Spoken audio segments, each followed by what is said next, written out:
Hello, Barry and the rest of the Beam family and friends of the police department. My name is Joe Dove. My ID number is 1404, and I'm a retiree from the Prince George's County Police Department. I'm here to deliver a message to Barry and family, as well as deliver a challenge to everyone else. Unlike the ALS challenges from last year, I will not be naming names or nominating anyone or anything like that. Anyway, back to the message. I first met Barry on January 22nd, 1985, during the welcome, while standing on my little brown square in the auditorium of the old Prince George's County Police Academy in Forestville.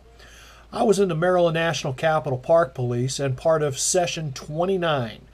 Session 29 was a multi-jurisdictional municipal session that took place right after Session 63. I remember Barry screaming at us at the top of his lungs and how we could possibly be put in a situation someday to where if we even moved one single muscle that someone could blow our head right off.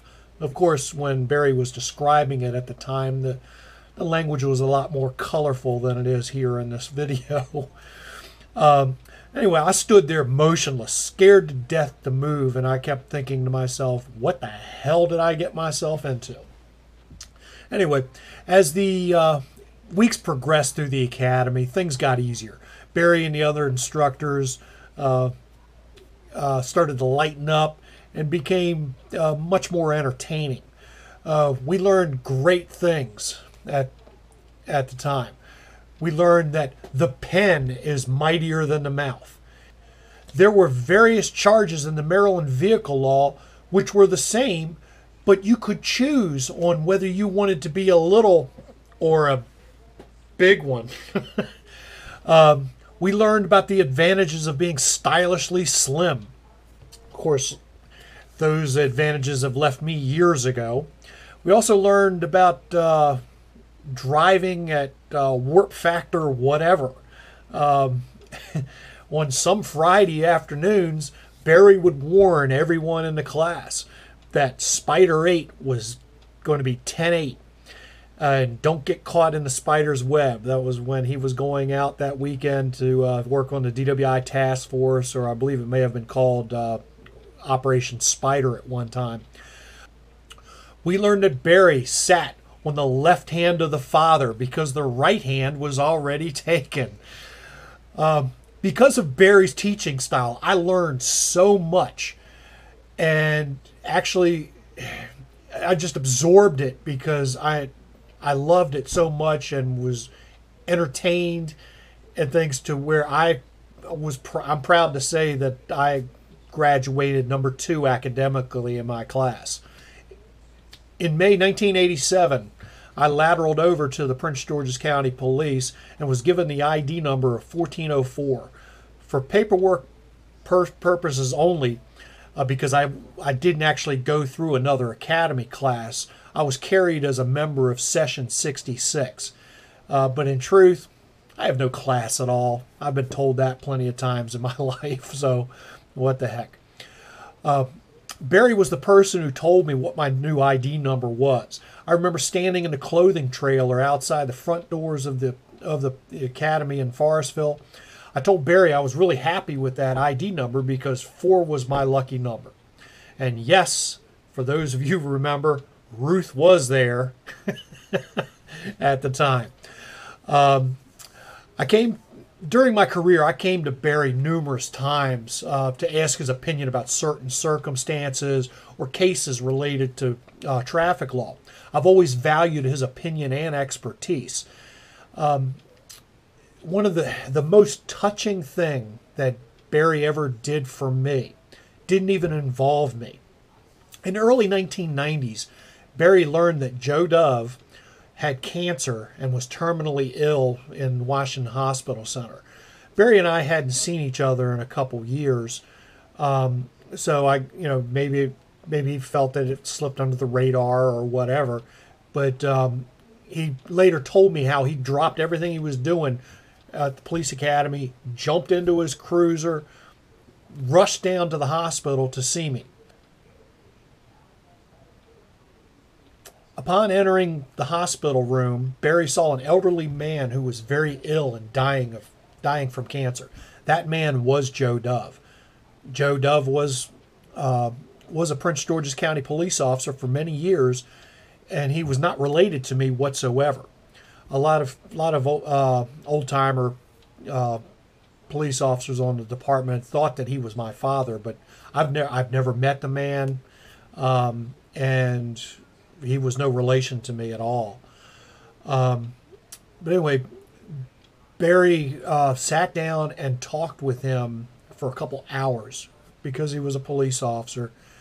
But that really touched me when he told me that he thought that was me at the hospital and rushed down there. And the end of the story was something that was very good. He sat down with a brother officer who was dying at the time and got to talk about old times with the police department. And I'm sure that brought some comfort that Joe Dove needed at the time. And Joe Dove did pass away probably not too long after that. I actually thought about a pilgrimage to come see you, Barry, but Chief Chambers had mentioned in one of the Team Barry postings that we should do a video, and that way you could look at them and see them, and we could talk about different experiences. One of the things that I've always thought about over my life was actually from a movie, and the movie is It's a Wonderful Life. And I've often thought as to whether I had actually made any lasting impact on the lives of other people in my life. Barry, there's no doubt that you have done that. I mean, think about it. How many lives have been touched by Barry Beam? How many lives were saved as a result of your instruction? These could have been the lives of officers or citizens. It could be from the officer survival skills that you taught us, or the CPR instructions and other things that could help us make the right decisions to help a citizen that maybe kept them out of a certain circumstance that could have resulted in them losing their lives. Barry, you have made a difference, either directly or indirectly, in the lives of thousands of people. The level of professionalism, ethics, principles, knowledge, expertise, and faith, just to name a few, you instilled in the persons who had the privilege of knowing you, has truly made a difference. These traits are passed on to others, and the numbers just grow exponentially. Over the years, you were my instructor, my guidance counselor, and my mentor. But most of all, I consider you to be my friend. I will continue to pray for your recovery. May God bless you and your family during this trying time. Now for the challenge. Because a video is the 21st century version of the old telephone commercials, it's the next best thing to being there, I want to challenge everyone to make up their own short video to post. A video will allow Barry to get the rest that he needs, and he can watch them / visit with you when he has the strength to do so. I finally had the time to make the video this morning, and I had hoped that someone else would have broken the ice for me beforehand, but it just didn't happen. So I had to put my stage fright aside. I did it. Now, will you? Thank you for watching, and God bless all of you. Barry, your family, all of our friends, and everyone on the police department. And we look forward to seeing you in better health. Take care of yourself. Bye-bye.